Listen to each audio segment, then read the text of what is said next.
आप देख रहे हैं नवोदय टाइम्स पंजाब केसरी टीवी। हरियाणा के पूर्व मुख्यमंत्री ओपी चौटाला की आज रिहाई हो गई है और पूरी तरीके से औपचारिक पूरी प्रक्रिया जो है कागजी कार्रवाई की गई है। हमारे साथ उनके वकील अमित सानी जी हैं। सानी साहब, क्या पूरी प्रक्रिया रही है? देखिए, एक लंबी लड़ाई के बाद ओम प्रकाश चौटाला जी की तिहाड़ जेल से रिहाई हुई है। 22 जून को दिल्ली सरकार द्वारा उनकी स्पेशल रिमिशन को मंजूर किया गया और मुझे ईमेल के माध्यम से ये सूचित किया गया कि दिल्ली सरकार ने उनकी स्पेशल रिमिशन मंजूर कर ली है और ये कहा गया कि उनको फॉर्मली जेल में सरेंडर करना पड़ेगा और उनको फाइनली रिहा कर दिया जाएगा। हमने आज चौटाला जी ने 10:30-11 बजे तिहाड़ में सरेंडर किया। सरेंडर के पश्चात हमने एक फॉर्मल सरेंडर की एप्लीकेशन लगाई ताकि उनको फाइनल रिहा किया जाए। प्रशासन के द्वारा सारी कागजी कार्रवाई पूरी करने के बाद उनकी रिहाई स्वीकार कर ली और जेल से उनको फाइनल रिहा कर दिया। सर, बहुत सारी प्रक्रियाएं रही होंगी, आपकी तरफ से बहुत सारी याचिकाएं लगाई गई होंगी। क्या लगता है कि इतनी जो पूरी जो इनको सज़ा मिली थी 10 साल की, इनको पूरी काटनी पड़ी या फिर कम काटनी पड़ी?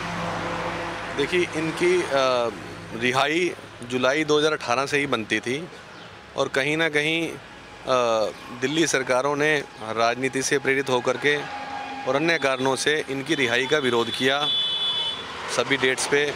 पर दिल्ली सरकार ने बार बार इनको फटकार लगाई कि इनकी जेल से रिहाई क्यों नहीं बन रही, क्योंकि इनके सारे पैरामीटर पूरे होने के बावजूद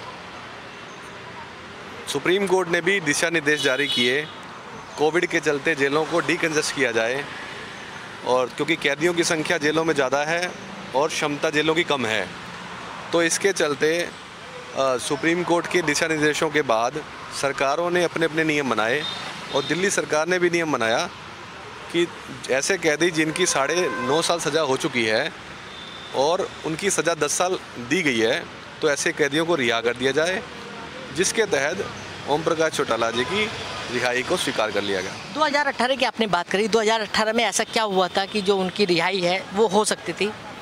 देखिए, भारत सरकार द्वारा 2018 में एक अधिसूचना जारी की गई, नोटिफिकेशन जारी किया गया, जिसके तहत ऐसे कैदी जिनकी सज़ा 65 साल से ऊपर है और ऐसे कैदी जिनकी कुछ स्पेशल डिसेबिलिटी है, ऐसे कैदियों को आधी सज़ा में छोड़ दिया जाए। तो इनकी आधी सज़ा उस वक़्त पूरी हो चुकी थी, तो इसीलिए हमने बार बार न्यायालय में इसकी मांग की कि इनको रिहा किया जाए, पर सरकारों ने बार बार इसका विरोध किया।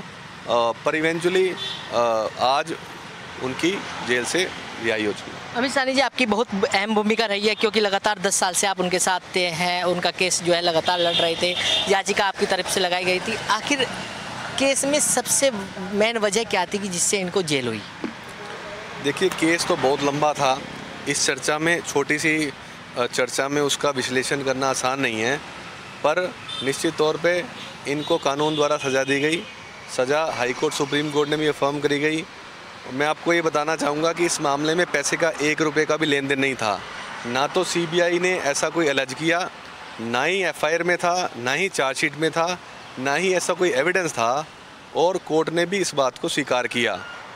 उसके बावजूद भी इनको फेवरेटिज्म के कारण सज़ा मिली है और जिसको इन्होंने सज़ा अपने काट ली तिहाड़ जेल में, और अब इनकी फाइनल जेल से रिहाई हो चुकी है। मतलब औपचारिक माना जाए कि अब ये जेल से बाहर आ गए, अब कोई कानून प्रक्रिया नहीं होगी? तिहाड़ जेल में इनकी सज़ा संबंधित सारी फॉर्मेलिटीज़ पूरी हो चुकी हैं। अब इनको दोबारा तिहाड़ आने की जरूरत नहीं है। वैसे मेरा एक आखिरी सवाल ये है कि जिस तरीके से आज ओपी चौटाला क्योंकि मेदांता में एडमिट थे, मेदांता से निकले सीधे तिहाड़ जेल आए, क्या पूरा प्रोसीजर रहा आज का? किस तरीके से कागजी कार्रवाई आपकी तरफ से की गई है? देखिए, कोई भी कैदी जो बाहर होता है, जेल से बाहर होता है और बेल पे, पैरोल पे होता है, और उसकी फाइनल रिहाई अगर बनती है, तो उसको एक बार तिहाड़ जेल के या किसी भी जेल के में सरेंडर करके रिकॉर्ड एस्टेब्लिश करना होता है कि अब वो फाइनल रिहा हो चुका है।